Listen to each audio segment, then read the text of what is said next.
They fished here all winter. The ducks were here by the thousands. And this flats out here would handle 200 gunning rigs 3 days a week,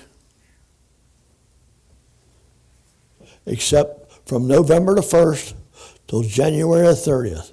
Then from there, from January the 30th, they could gun on Saturday. They gun Monday, Wednesdays, and Fridays. Then they could gun Saturday, clean up to March.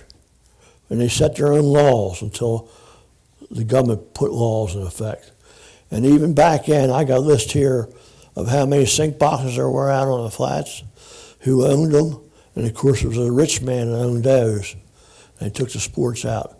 But I got over 100 bushwhackers here. They were bushwhacked, they bushwhacked the boat. The license cost them $5 then. And they killed more ducks bushwhacking, and the rich man didn't want them to gun out. They wanted them to cut bushwhacking out because they were killing their ducks.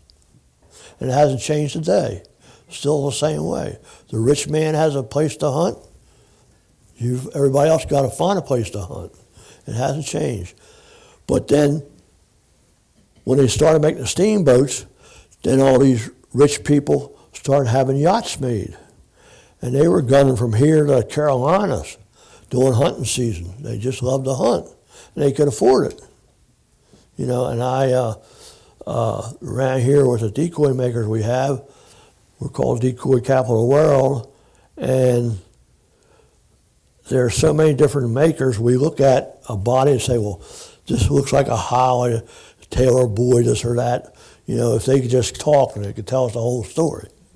But you'll see a different head on this one and that, because when my grandfather was living, and of course I spent a lot of time in Bob McGall's decoy shop, and that's one part about me.